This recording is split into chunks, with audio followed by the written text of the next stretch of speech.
Okay, tonight, this is the 19th live stream session of 2023, and I'm much honored to invite Dr. Gerald, who is very fluent in Chinese, and to conduct a topic on a new type of diversity, diverse generations. Gerald and I will be into client side, and we've been doing a lot of client work together. And we've been talking about from his perspective. You know, he's German, and from German's perspective, what about the generation, the newer generation, the generation from different angles, from different leaders, different generations in Europe and also in China. So I'm much honored to invite Dr. Gerald to have a self-introduction of himself and where he lives, where his background, and also most importantly, the topic for tonight. Okay, I'm Caroline Zhou. Nice meeting you all. And Dr. Gerald, welcome.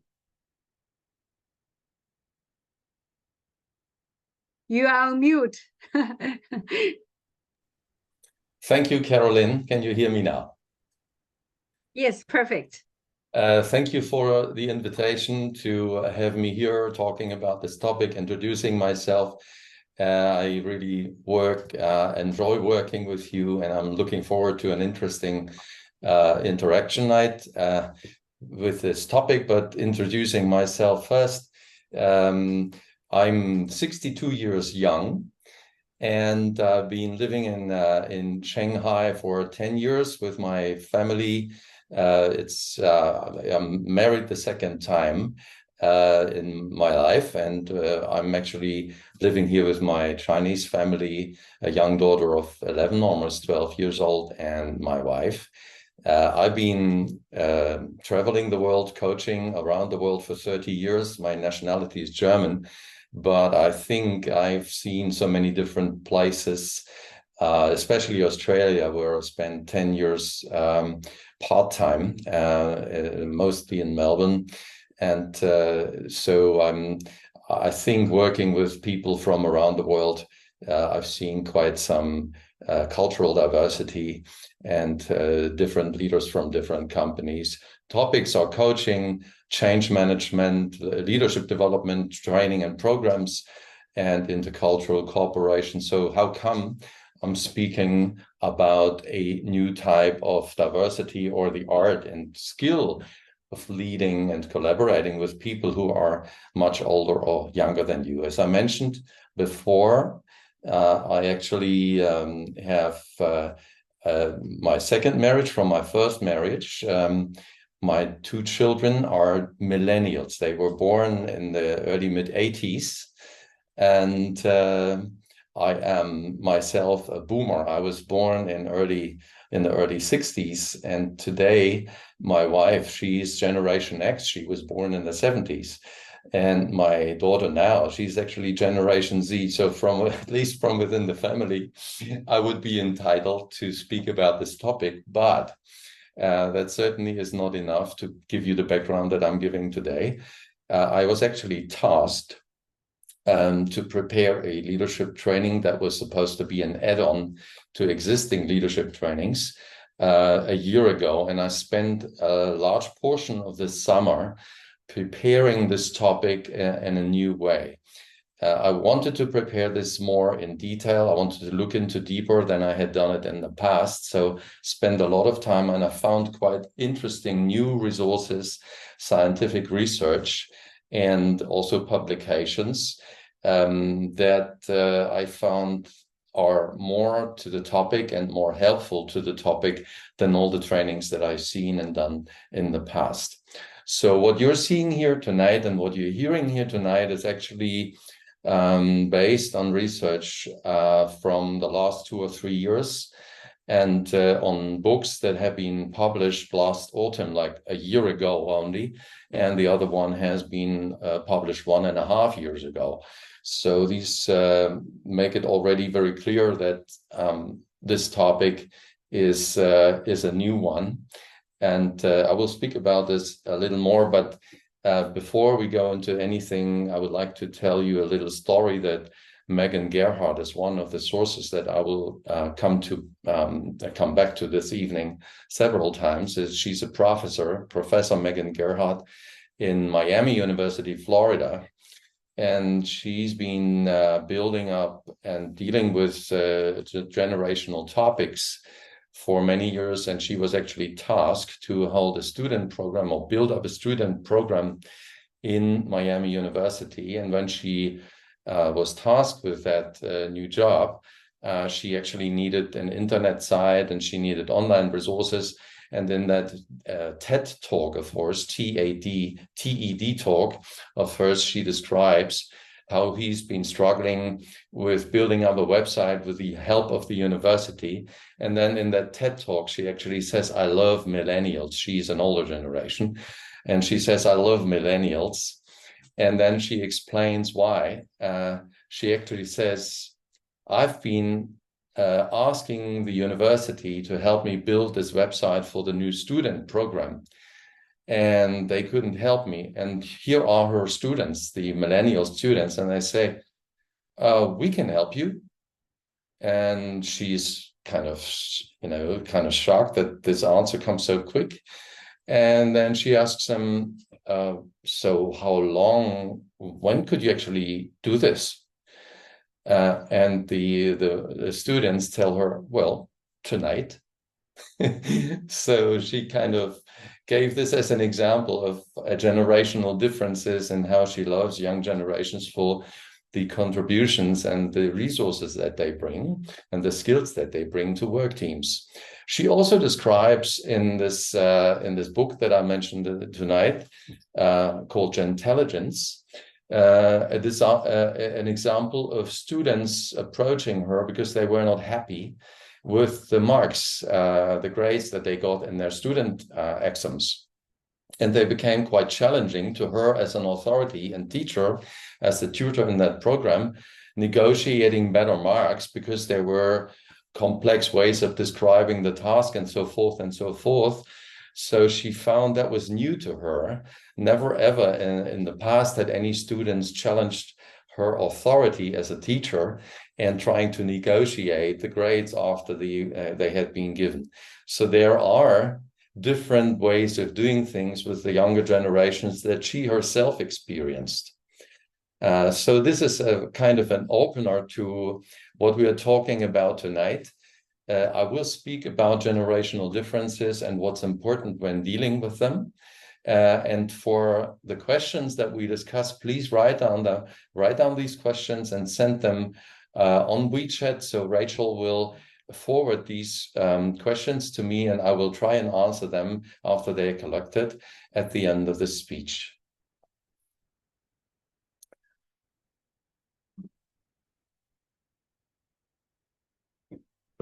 Why is the topic generational diversity all of a sudden so important? We've had thousands of years of human beings, different generations. They have always been kind of different, but we never turned this into a diversity issue. But I would like to talk about this a little more. We've had rapid changes in recent decades. Just like 500 years ago, when the printing press was invented, and all of a sudden paper could be printed and papers could be printed and books could be printed, with the invention of the computer and the internet, and more recently with email and smart devices and social media and chats, the speed in which we connect and how we connect has dramatically changed the way and the distance between the locations where we can connect. When I was a young man and a young boy in the 60s and 70s, when I wanted to connect with a friend, I actually had two options only. One option is, if the friend lives close by, I can cycle or go to him, knock on the door and say, here I am, let's chat. If he or she didn't live close by, all I could do is write a letter and hope that the answer will come back soon. But the letter took 2 or 3 days to arrive, and another 2 or 3 days for the answer to arrive back at me. So hoping the friend answers me quickly, I would have an answer roughly in a week. that's when I'm lucky. So today, you may see people between different continents feeling more close to each other because they are in chat groups, they are in post groups, they chat with each other across countries and continents, and sometimes they feel closer to a group of peers, their age group, in a completely different continent and country than they're feeling with their own parents. And they spend a lot of time on their smart devices, don't they? Also, what has changed is the way people prefer to work. And there have been changes in parenting styles. I think that is a big one. When I grew up, my parents both had to go to work, and my brother and I, we spent the afternoons and even school holidays alone at home, doing whatever we thought we wanted to do. Our parents simply had to work to earn money, and they didn't have time to look after us. When we're looking into today's families, there are fewer kids, and the parents have more resources like money, more time than can spend on their children, or if they have money, they can get a nanny, or they task the grandpa, grandma to look after the kids. So the kids become the center of the family, the focus of the family, and the values in modern societies have dramatically changed towards encouraging kids. Your voice matters, you're taken care of, and your education should be very, very good, and you should be kept safe. And so kids grow up with a notion, with the idea of, I am the center of the family, I am the center of attention.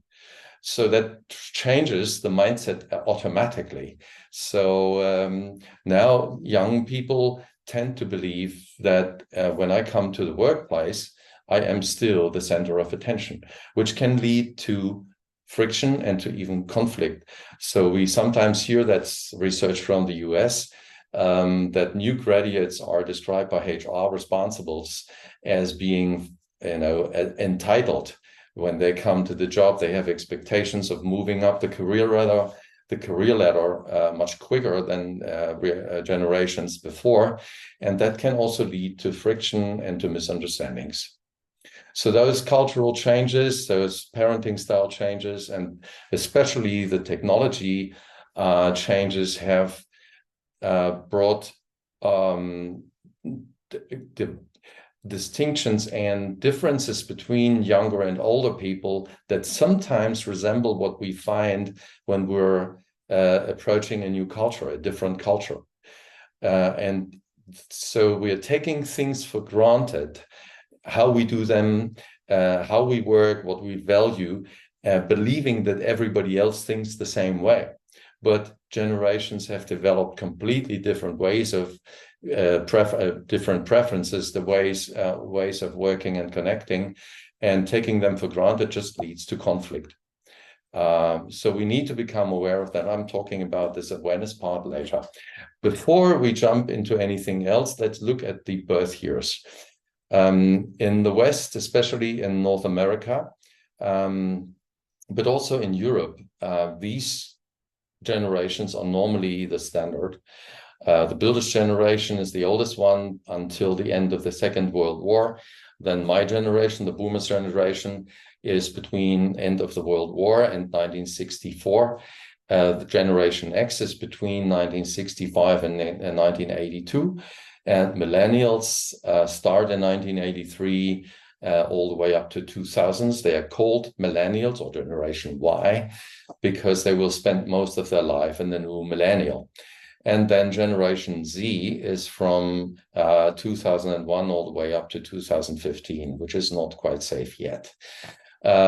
So these are the times, but I would actually like to say that here in Asia, my experience has been that people don't think of generations like this. They see a different timing of the different generations coming into life and into our society. So when we're in different countries, we might experience completely different ways of describing generational timing and their preferences. What we're seeing here is how Tim Elmore, the second author I'm mentioning, A New Kind of Diversity is his new book. It describes generational issues between these generations. I'm not going into these here, but one thing is interesting. The way he describes how authority is treated is very, very different between respect them for the builders generation and Generation Z asking, do I really need them? Okay, but this is just one description. It's Tim Elmo's description. Is probably well researched, but what I would also like to say is it's just one person's view. I'm coming back to this. We don't have solid statistics and data about generational differences in this world. What we do know is the workforce will change. Here is a picture from the US and its workforce, how it is changing by 2025. We have a lion's share of the workforce from the millennials, the Generation Y, who will make up 74 million, and Generation X will be 49 million. Generation Z will be 19 million already, while my generation, the boomers generation, will be going down to 26 million. A few years later, this will change. But what we can see here, many young people from the millennial generation will already be in leadership positions, leading older staff. And some older generation members may be in leadership positions, still leading, but leading much younger staff with very different expectations. So we need to be prepared to see some conflict. There has been some research in the US about how different members of organizations, different organizations, actually see the relationship between the generations. And the survey of some 1,400 people found that 90% of the people say there is a lot of wasted time and lost productivity because of conflicts that are not resolved. Normally, these conflicts are a dismissal of old generations' past experience, or younger generations' discipline and focus at work, a lack of respect about younger generations toward older generations, and resistance to change. That's younger generations speaking about older generations and their unwillingness to innovate. So the interesting part here is that out of these surveyed people and the surveyed organization, only 20% of the organization said their organization actually has a strategy or a program for intergenerational issues and relationships. So we can see conflict is on the rise, and the number of people who are dealing with each other with younger generations, they are on the rise. And so we need to address this topic. That's why we call it a new type of diversity. Let me go back to... no, I think it's okay. Let's move further. So this is why the topic deserves our attention. So when I was tasked to draft this new training course, I started doing research, and I spent many, many days actually trying to find any data that is solid about how the different generations behave, how they think, what they prefer, how they value things. And I must say I only found partial statistics and partial information. What I did not find was any reliable, solid statistical research and data that would describe rock solid how the different generations actually feel, think, and what they prefer and what they value. There is no such thing. Beyond that and beside that, there is the fact that different countries also have different preferences. So I decided, and that's what also Professor Megan Gerhardt decided, it doesn't help to look into the different stereotypes that we see about the different generations, how we describe them. It doesn't make sense. It's more like opinions that you find that create more stereotypes. And stereotypes is the last thing that we actually need when we're dealing with different generations.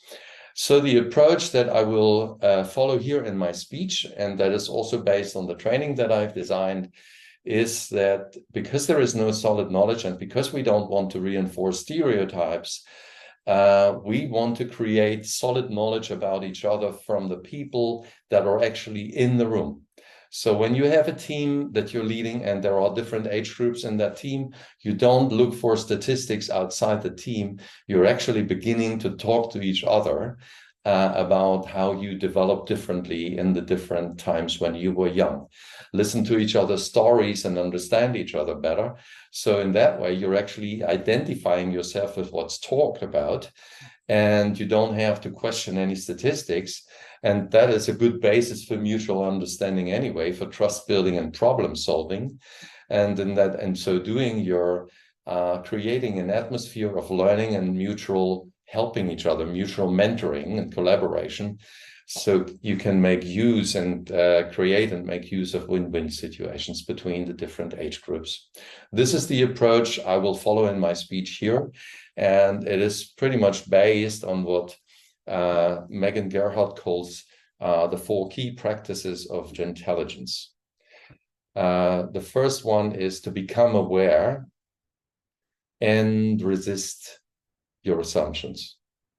Become aware of your own assumptions is a tough thing, and I will go into this in a minute, because it's subconscious. It happens automatically. We are hardwired to see things, form assumptions, and jump to conclusions and act.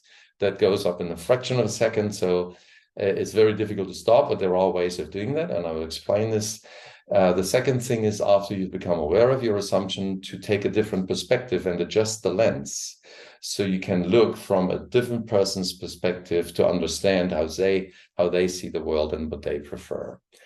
After we've learned about these things, we can then begin to build more trust, to collaborate with each other and create win-win opportunities. That is what I call mutual mentoring, helping each other with each other's strengths. So younger people bring different strengths to the team than older people do, but all of these strengths and skills are valuable. We just need to think out of the box to create win-win opportunities. And then there is, of course, conflict, and we need to be able to negotiate solutions to these conflicts and to what she calls expand the pie. These are the 4 key practices, and it's also my guiding agenda, basically, through my speech here for you.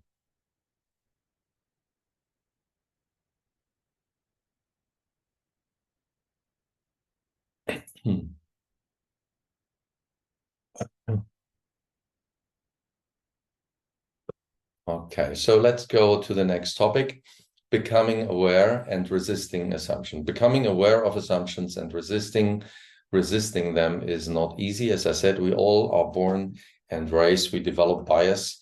It's automatic. It's very difficult to resist because we are not aware of it. So the first important thing is to really become aware. Megan Gerhardt gives a beautiful example of this. She's actually called into a team, a medical team of doctors, young doctors, older doctors, younger nurses, and older nurses. And they have some frictions in their team. So Megan Gerhardt is called into this team as a facilitator and helping them to, be more successful collaborating across generational divides. So they're sitting together in a circle, and Megan Gerhardt is the facilitator to this team. And all of a sudden, one member starts speaking, and this is an older doctor saying, when younger generation patients come into the consultation room to him, he feels it is so disrespectful that they're actually checking their smartphone and texting and chatting with somebody else on the other end of the line while we are checking that person in the consultation room. So he calls this disrespectful. And the moment that he's saying that, after he's saying that, Megan Gerhardt asks the rest of the group, what other possible explanations do we find here in our group for what the lady who is coming to the consultation room checking the iPhone, what other explanations do we actually find? And a younger nurse actually speaks up and says she might be informing her family to not worry that she's actually seeing a doctor, or she might actually warn a friend of her disease because it might be a contagious disease and she doesn't want to pass it on to anybody. So we have the same kind of action that is visible in the room and two completely different interpretations and judgments, just because of people from different age groups. Another example that happens during the session with the medical team is that one older doctor is complaining about WebMD, medical doctor, the sites where you can diagnose your own illness online with the help of explanations that are given there. And he says that I hate WebMD because how can they think that after my studies and 20 years of work practice as a doctor, a website could actually replace my experience? Who do they think they are? And so Megan Gerhardt again asks into the group of people, and a younger doctor says, I actually love WebMD. This explanation is different. I actually love WebMD because when the patient comes into into my consultation and they tell me what they found about their illness, I can already see where their mind has gone and what they're really thinking. So my whole conversation with them is easier. I know where they are and I can take the conversation from there. Of course, I don't rely on WebMD for the diagnosis, but I can deal with the patient much better. So again, we have the same kind of action that you can observe with a person, and completely different interpretations from different generations. This is how we can become aware of our assumptions. Without Megan Gerhardt's facilitation in this team, it would probably have been very difficult for the individuals to question their assumptions. It's only when somebody asks what other assumptions are in the room that people begin to realize that my assumption is only one assumption. There may be different judgments and different conclusions, different explanations for the kind of behavior that we're actually seeing in the room. So this is very, very important to become aware of assumptions. We need tools, we need help, and we need the ability to take a step back and reflect what other explanations for the behavior that I'm observing could be there. And that isn't easy. So it takes some practice, but that's one way of doing it. So the next step is, when I have become aware there are different assumptions in the room, we can start looking for different explanations, which she calls adjusting the lens, finding different explanations to the same kind of behavior. And now, of course, we can do it like in this facilitation with the medical doctor's team, but I have thought about other ways. I actually wanted to create a tool that helps us question our assumptions without somebody's facilitation, just through self-reflection and maybe chatting to another peer or to a coach, or to a colleague. And because it was so easy, so difficult and not easy to find any statistical data, solid data that would describe typical behavior of the generations, I had to think of a means of how to describe that without the statistical data. And what came to my mind from my own research, I found that there are 6 dimensions that I'm not going into here. It takes more time to go into this, but what the key is, I found 6 dimensions where I feel younger and older generations hugely differ. And I've created a questionnaire where people can make a self-assessment about how they prefer acting and connecting, or what they value, what their preferences are along these 6 dimensions. And this questionnaire gives them a result about themselves. And then they also get a result about what they believe another person in their team or a peer or some person they are struggling understanding or relating to. They can make an assessment of that person, what they believe the preferences of that person really are. And already in their result, as shown here, they can see differences between their own preferences and values and what the other person might have. With that description, and there are closer, more detailed descriptions about these 6 dimensions, a participant or a team member can already see, I have this assumption, but there may be completely different assumptions in the room. And we know that these 6 dimensions are actually where generations used to differ. So even without statistical data about the different dimensions and generations, we can question our own assumption and shed some light on different explanations. So we can use the self-assessment and the assessment of the other person that we ourselves have created for reflecting where might I be having an assumption that is not valid or not checked upon. So I can begin to question my own assumptions, and I can prepare for talking to another person.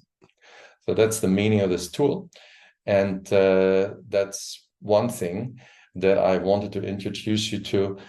Talking about these differences, of course, is really, really important. Like I said earlier, in the team with the medical doctors here, beginning to talk about these differences is actually the basis for better understanding, for realizing we have different explanations for the same kind of behavior. And by being able to talk about this with each other, we are creating the atmosphere of trust and appreciation for the different learned behaviors that otherwise we would not actually realize are in the room. Now, I would like to start talking about the third part here, the third topic, that is actually how to build trust and create win-win opportunities, create a playground for ideas and mutual mentoring, mutual helping in the team. For that, I have 3 examples and also hints to tools that can be used. The first example, again, is a group of people, but this time it's my own example. As I said before, I've been coaching and facilitating and training leaders and groups of leaders and participants for 30 years, almost 30 years. And so normally when I hold a leadership training and there is a coaching part, we do peer coaching, and I instruct the group how to do peer coaching. There are procedures for that, like the GROW model and so forth, and questioning techniques. And then what we need to practice the peer coaching with each other, we need a coach and a coachee. So somebody would practice the coaching part, and one person would bring their own real case about a question that they're dealing with that they have no answer to. So that would be the coachee. They're trying to look for a solution, and it is the coach's task to actually help them find it through good questions. Normally, I ask the group, are there any participants who would like to volunteer? And normally there are volunteers, and then they go into small breakout groups and practice the coaching with each other. In 2021, it was the first time I had a young group of leaders in the group that I was doing the leadership training with. And what happened, they're all in their late 20s, maybe early 30s. And one lady said, that was the first time for me. One lady said, Gerald, do you have a real case? You could be our coachee. Now, I found this very interesting. And she was actually challenging the trainer, but I didn't mind. I actually was happy about it, because being a coach, sometimes I feel very much like, I would love so much to actually get a coaching myself. I don't want to only coach other people. Sometimes I need coaching myself. And in that situation, really, there was a case that was on my mind. And I volunteered. So we did a peer coaching. On my case, I was the coachee. And what I have to say, these young leaders did a wonderful job coaching me. And they helped me shed light on my case, asked me very, very good questions, and led me to the core of the matter, led me to my own stumbling blocks and obstacles, so I could think about them and deal with them more consciously. It was really good coaching, and I was deeply impressed by their skills. And what they said, especially the lady who did the coaching, she said she's so proud that she, as a person about age about 30 years old, is able to successfully coach a person that's an experienced coach and trainer that is 62 years old or young. So that was a good experience, and one example of what I call mutual mentoring. So again, the hint, if there are any questions here in the group, please forward them, send them on the WeChat channel, and Rachel and Olivia will send them to me here in the chat so I can read the question and answer it at the latest at the end of this speech. Here's another case, also one of my own cases. And this case is about my son and me. When my son was aged 29, 30, we had a long conversation where I coached him.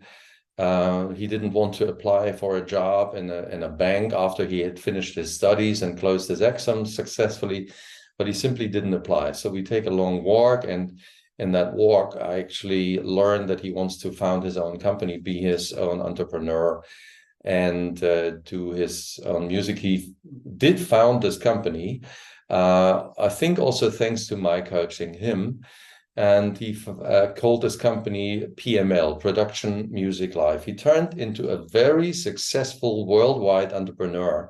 This company has a renown and standing, and people are actually buying his products, musical tools for creating online music and so forth.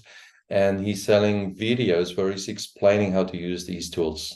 So later, when he was already quite successful, he kept telling me, Dad, my company is the Loop Asia, Dad, you need to video record your content. You need everything, your examples, your stories, the tools, how you explain them. You need to record that so it's available online for people. But at that time, I was traveling like 7 months of the year at least outside around the world, and I wasn't even home with my family. I didn't have time to think about recording stuff. And I didn't have a knowledge either, which platforms and tools to use to actually do this. And then COVID hit, and like many other trainers and coaches, I had zero business. And that gave me a lot of time for revisiting his idea. And I actually asked him for help to mentor me, and he did.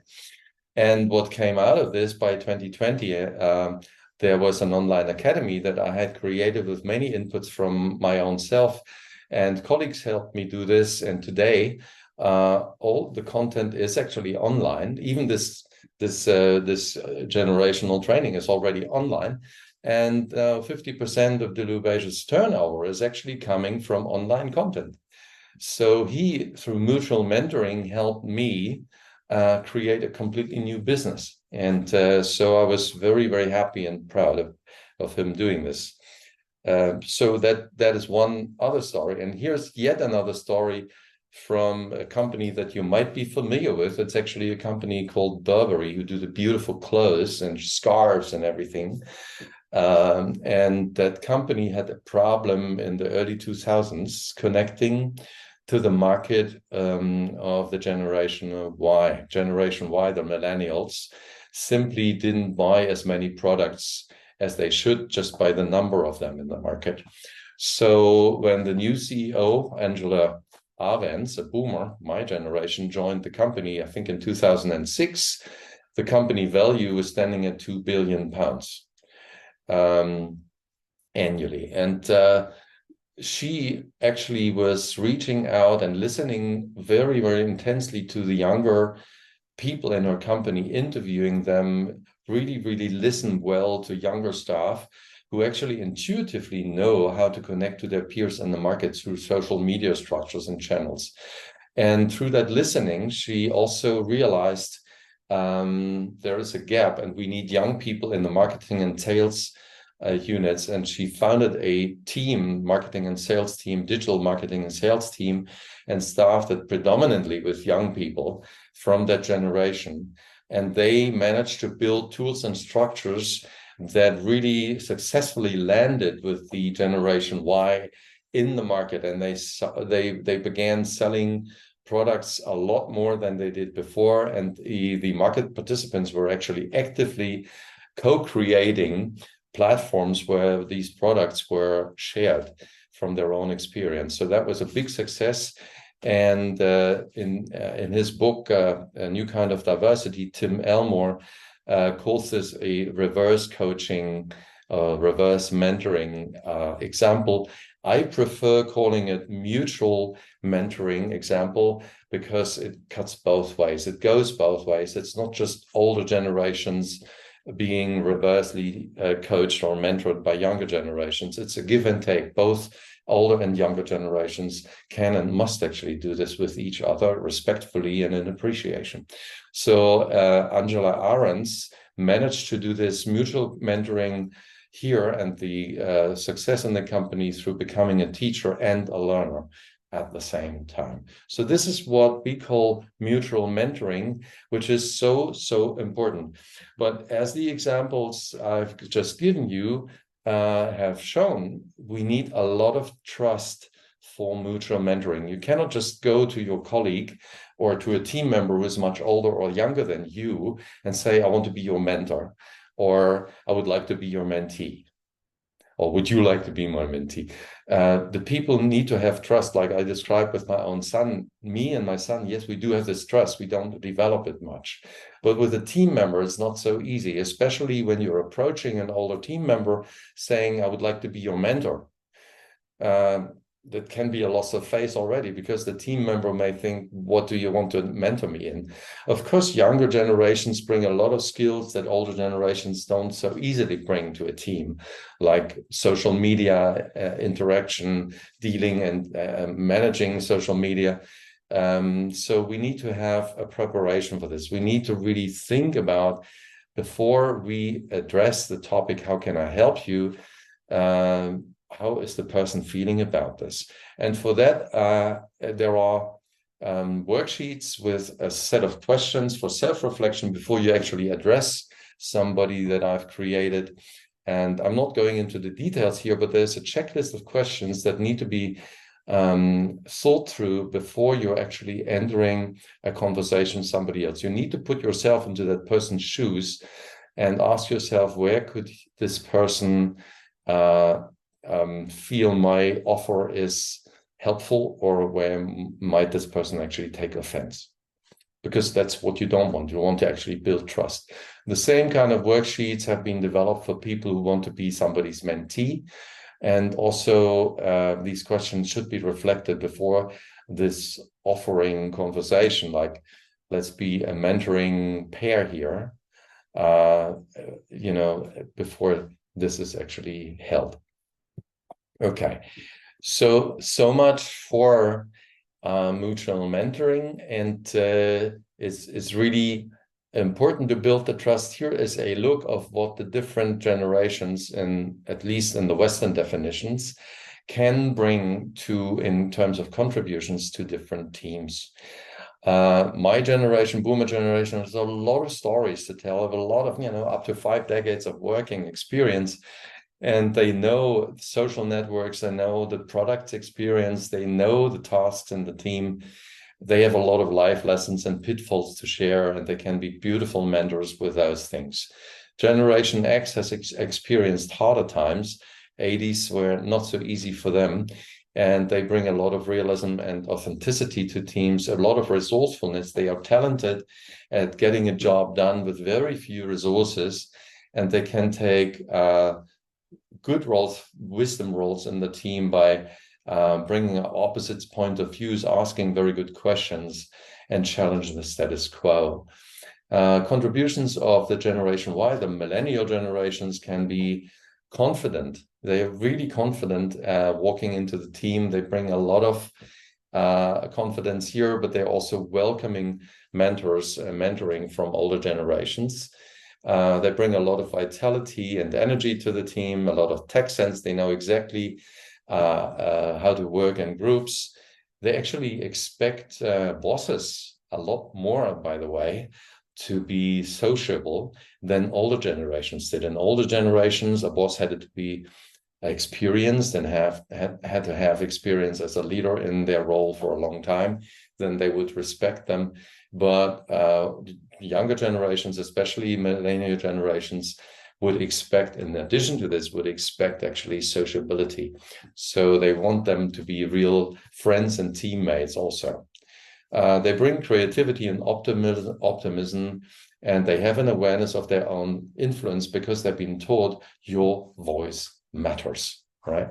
And they also have experienced that their posts, their Facebook posts, their WeChat posts can go viral and actually change the way people think. Generation Z, the youngest generations, has the skill of entrepreneurial spirit. They grew up in a time when the internet bubble burst, when the financial crisis in 2008 and 2009 happened, and they also grew up with COVID. So they've seen quite a number of setbacks in the industries, and they've learned how to create their own enterprise and their own apps. They're very social media oriented. They know exactly how to monetize social media and know how to figure out how to do a project online, just to building the knowledge by looking it up online. So these things are just examples of what the different generations can bring to a team. And if the team has a good learning atmosphere and a good trust atmosphere between each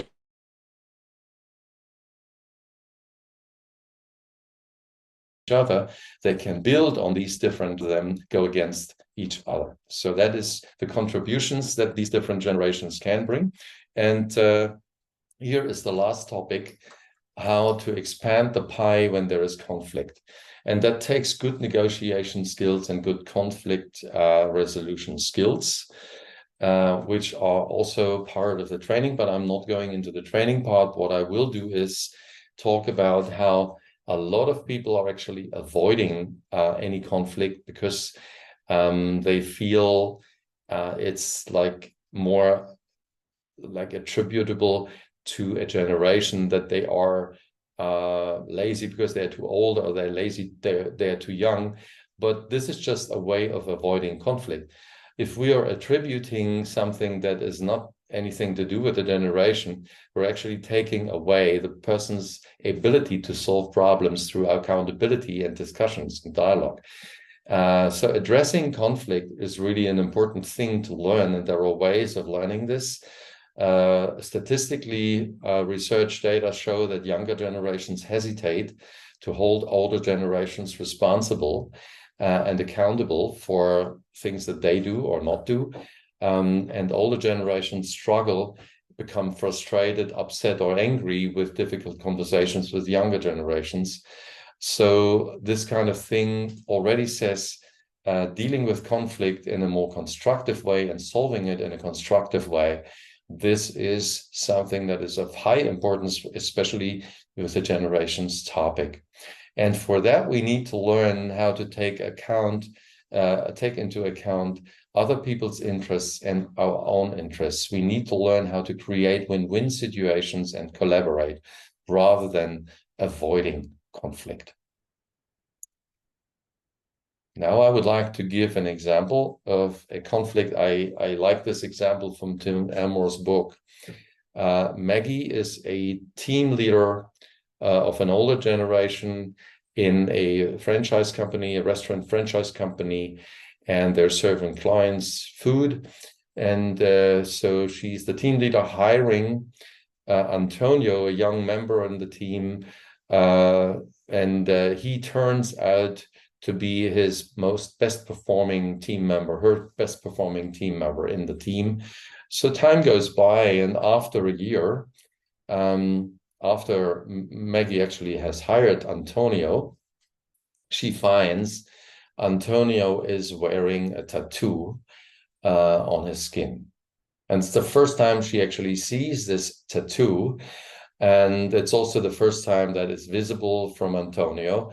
Both of them were aware of the tattoo policy in this franchise company, no tattoos. But Antonio didn't show it, even though he knew there is this policy when he was hired. And Maggie didn't ask the question, do you have any tattoos, even though she knew it's the company policy. So now, after seeing this tattoo on Antonio's skin, Maggie has a problem. And she's thinking about how to address this problem in a way so Antonio doesn't take offense and the conflict can be solved. But the problem is that Maggie is trying to be friendly. At the same time, she's disappointed with Antonio because she has the feeling he should have been honest and speak up while he was in the hiring conversation, in the hiring interview. And he didn't. So she kind of struggles to forgive him. And also she now needs to address how to deal with that. Normally she would have to fire him for that. But she doesn't want to. A, he's her best performing team member, and B, she actually likes him and she thinks that it's not a reason. So let's solve this conflict, Antonio. But Antonio, in that conversation, takes offense and reacts very emotional and actually starts activating his networks, talking about how he's mobbed by Maggie and the team for being who he is. Now, Antonio sees himself as just self-expressing himself as individually through his tattoo, and that to me is very, very important, he says. And he believes also you should follow your heart and be yourself. And trust should actually be given to me without question. And our appearance, including a tattoo, is actually part of our unique identity. So we should not question this, and the team should accept me for who I am. Whereas Maggie thinks we should all sacrifice for the team and our appearance. She is older generation. She thinks the appearance should be professional. And she also thinks that he should have said this to her because trust is earned being honest and forthright. And follow the values of the corporation is at least as important as following your heart and be yourself. So that's the conflict that evolves, and Maggie has a very hard time balancing this anymore. So she's sleeping over it several times, and then she comes up with a game plan that she shows to higher management in that franchise company, and she gets the management buy-in for her planned approach dealing with Antonio. And she makes this now a teachable moment of trust and transparency in the team, and outlines her game plan for Antonio and herself by saying he had known all about this policy. I had known about it, but I failed to ask him, but he had failed to show it to me, had hidden the truth. They both committed to total transparency, and she would allow him to stay on staff if he would actually accept the game plan. And from now on, he would have to wear clothes and totally cover his tattoo when working in a shift. And also Maggie then asked and encouraged corporate headquarters to rethink the tattoo policy because maybe this is not up to date anymore. So she made this a big success for the whole team, and she turned a very awkward situation into a teachable moment of trust and transparency by actively dealing and negotiating a good solution. I'm coming to the end of my speech here, and I'm just hinting at some good resources. One book I've mentioned is A New Kind of Diversity by Tim Elmore.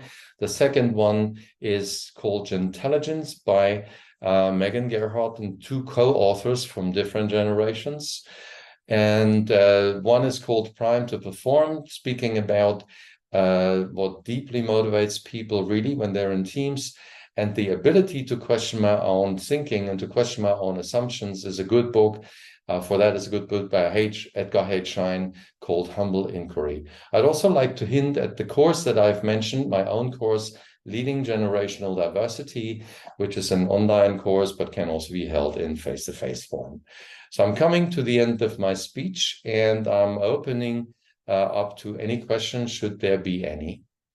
And otherwise, Olivia and Rachel and Carolyn, may I ask you back in?